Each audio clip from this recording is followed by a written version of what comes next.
You want to know how you know you're in Colorado? You can smell pot. Lots and lots of pot.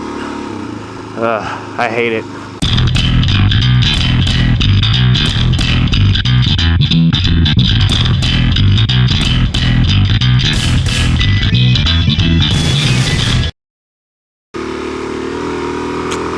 So my next bike from there, and these are somewhat in order of the way I like them, is the XT250.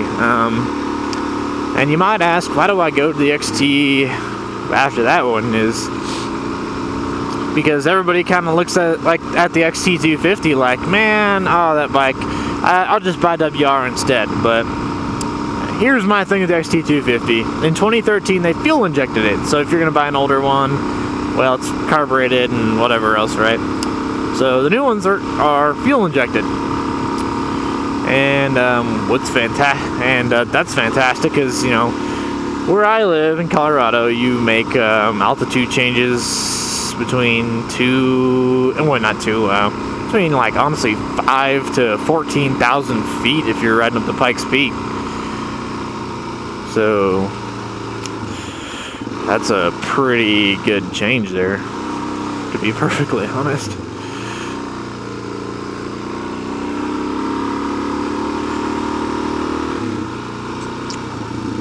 And 5 to, I mean, truthfully, you're really going to be only hitting maybe, I'd average it out to 5 to 12,000 feet maybe. It's a little bit more reasonable, I think. But truth of it is, yeah, we change altitude a lot. So the carburetor on the DRZ, I think it does a great job. I've got it jetted for right around, I think 7 or 9. I can't remember. I don't have terrible memory. But it seems to do a pretty good job, keeping up. I don't know. I don't really notice it, to be honest. It always starts every time. But the XT250, like I said, fuel injected in 2013, so that's pretty cool. I'm buying one for my wife. I'm just having a hard time finding one, to be honest. Seems like people love them. The old XT250 relies on an older motor design. It's air-cooled. It has a single overhead cam. It's a bulletproof block that Yamaha's used forever.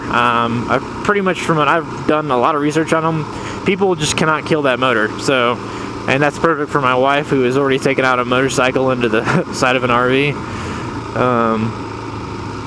And then, let's see. What about the XT250? I think it's a good looking bike too, but that's just personal opinion. Its suspension and stuff, I really haven't ridden one, so I can't comment to that. But most people would say, same as any dual sport, it's a little soft. But the other thing that stands out from the WR over it is the XT250's quite a, I think its MSRP is $5,000, so you can buy one somewhere in the 4,000s brand new. And I guess the second thing to that is you can buy the seat height. Sorry, the seat height is significantly lower than the WR. I mean, some of us are vertically challenged. Now, my wife isn't one of those vertically challenged. She's about 5'10". She's about the same height as me, give or take. And that's pretty cool, I think. Because I feel like a lot of dual sport makers, including Suzuki, have just like discount or completely forgot about that there are some pretty short people out here. And we still want a good bike. So Yamaha has left that XT250's low seat height, which my wife is so much more comfortable on it, and that's why I'm going to be getting her one. So, and I feel like that's pretty good. Now the horsepower, it makes 16 horsepower. So that's not fantastic, but it's comparable to like the CRF 250L, and I think the 250L is cheaper than the XT250 as far as it being new. But I think the Yamaha's better. I don't know, brand loyalty. I like Yamaha. Whatever. Says the Suzuki fanboy. I try not to get wrapped up in this, brand loyalty and all this other stuff. At least not with motorcycles. And you know, I try to look for which one serves me best, because with dual sports you really can't be picky, because you honestly need what serves you best. Let's see, next one would be, I'm trying to think. You got the smaller ones, you know, and I've looked at the smaller ones recently only because I've only looked at them honestly because they're there. And my wife kind of likes the smaller bikes, so the TW200, great bike, same thing. I think it's been around forever, never changed, carbureted. Like, if you're gonna ride it on the road, especially here in Colorado, you just shouldn't unless you're in the mountains in the middle of nowhere, because it has no power. I actually rode one in my class, so I can say that the thing's pretty gutless. But off-road, it does fantastic. I think I would definitely say that. But and then let's see, what's the next bike we would think of here? Oh, the Honda CRF250. I've heard really good things about that bike. I honestly don't know anything about it, but it's out there. So, you know, I'm just kind of listing these, so, you know, if you guys could get an idea, you know, Google some of them. Maybe you haven't heard of them, whatever. My next one is the Kawasaki KLX250s. Fantastic bike. I really like the way it feels, like the way it handles. I just don't like that it doesn't make enough power. Can't remember how much power it makes. I think it makes right around 20 and 20 horsepower, and it just, you know, it's, you know, it feels like a very linear motor. It's got good low end power, good, you know, top end's consistent, and yeah, well, that's, you know, it's fantastic, but it doesn't offer anything spectacular in any way, shape, or form. So, except that I really like the way that it looks.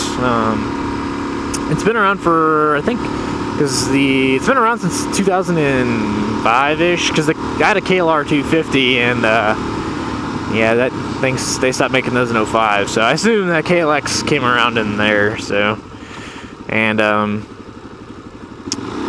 you know, it's got a pretty tall seat height, so kind of like, I'd say about like my DR6's kind of whatever seat height. But other than that, I think it's you know, the KLX250, I think a lot of people really love it. I don't see them around here much in Colorado. I mean, obviously it doesn't mean they don't exist, but Colorado is pretty, you know, a lot of people have these kinds of bikes, so I always look out for them. And I think it's an underappreciated bike, because I think it's built well, and I think it does well. But, well, you know, do your research, go ride one, see if you like it. When I did a test ride on one, and it was, you know, it was good. It just didn't impress me. Let's see, what else? Larger dual sports. We'll go into that, because, you know, this is the biggest thing about dual sports, really, is what size range do I go? Do I get a small 250? Do I go for, you know, a 650? I mean, it kind of feels like you have that gap, and that's why I picked the 400, to be honest. It was like in the middle of that gap. So 650, so, you know, well, let's talk about the infamous. We've all heard of it if you've looked up and want a dual sport. The KLR650. My father had one when I was a kid, and, you know, loved it.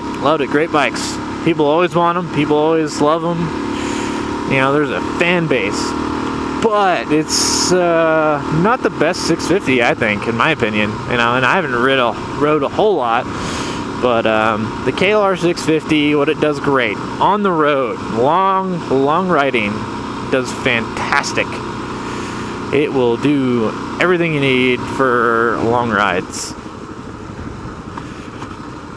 And honestly, it'll be comfortable.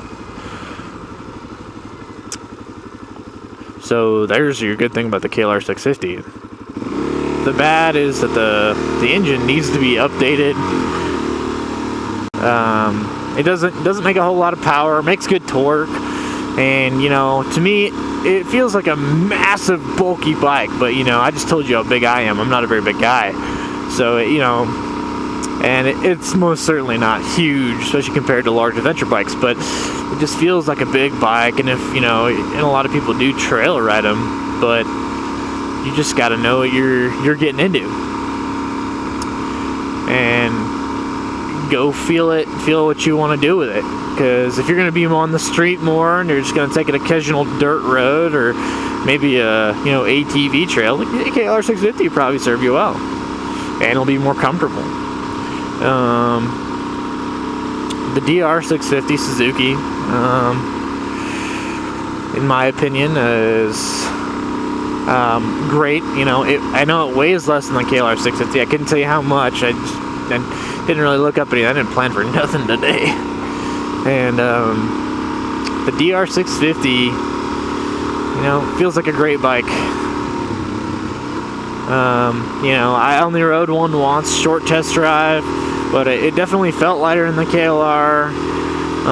The motor felt like it had more oomph. It might just have better low-end acceleration. I don't know. So you might want to look up that one if you're, you know, interested. Bummer, dude. Wish I had my pump with me. I'd help him out.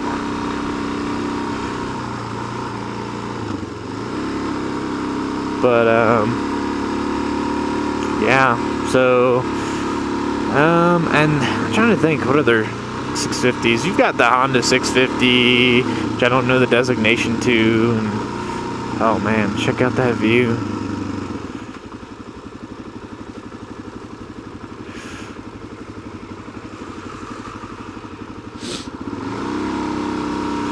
Oh man, this place, you just gotta love that view.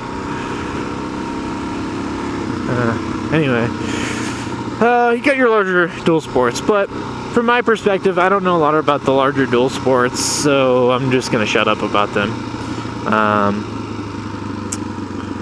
You know, the truth of it is if you're gonna be spending any amount of time off-road, and I mean like you want to do single track trails, you want to do, you know, whatever, just general off-road use. Let's just throw that out there.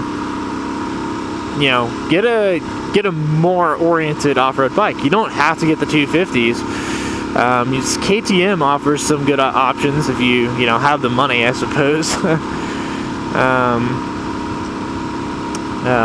And so does Husqvarna and whatnot. Those are your European brands, which, you know, to me, I can't afford one. You know, the DR650, I spent like a grand total of $3,800 on this bike, and you know, I've beat it to death and it hasn't stopped. So it's you know, it's a bike that I think the DR650 just puts it right in the middle for having power on the highway to being able to comfortably ride on the highway. You're gonna need a new seat before you do any long trips. I promise you there.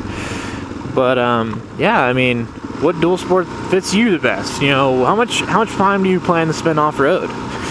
What kind of stuff do you want to do off-road?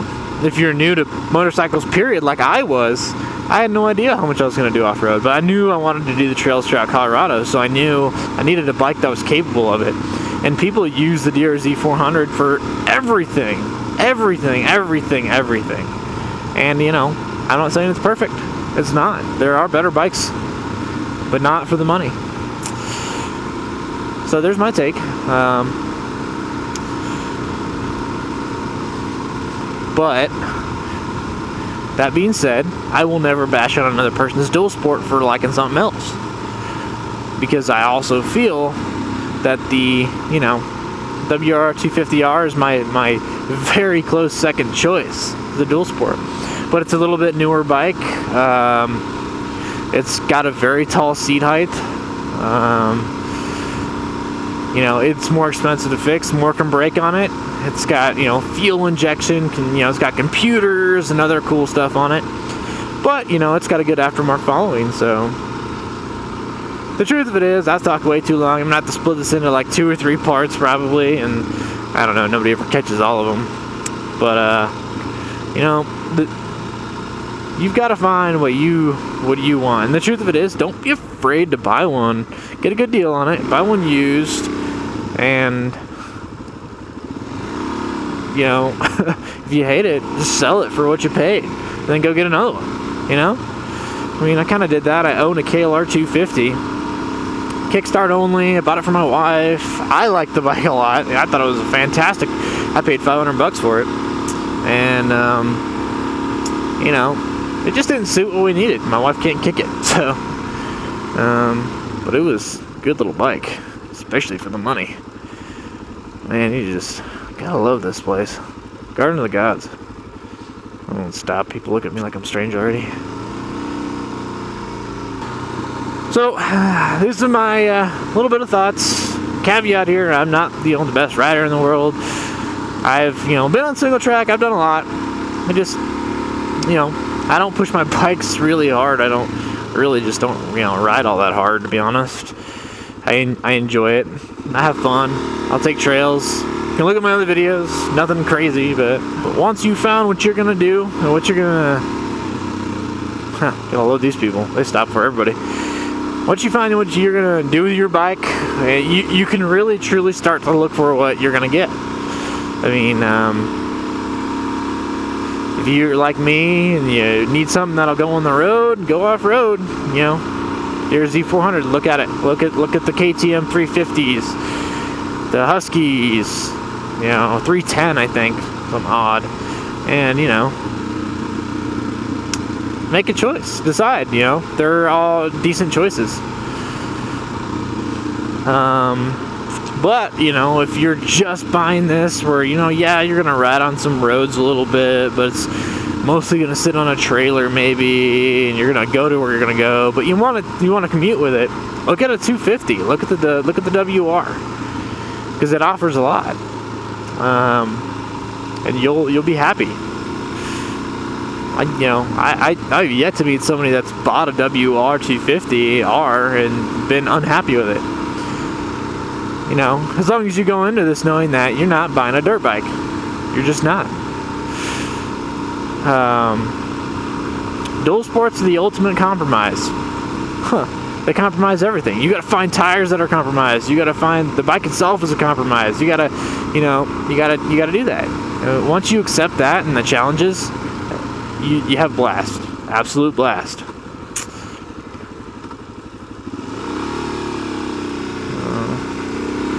And well, I think I'm going to be ending my journey here. Head back home. It's a little bit warmer at this elevation, so not too bad. And you guys got to see Garden of the Gods and Green Mountain Falls during my ride, so hopefully y'all enjoyed it. I apologize for being long-winded, but you know, thanks for watching. I really appreciate you guys. I have like 70 subscribers now, and man, I love it. Man, I just, you know, I started with nothing, and you guys are awesome. I've had a few people that are butt heads to me, but I guess it comes with the territory. Anyway, as always, find a trail and have some fun.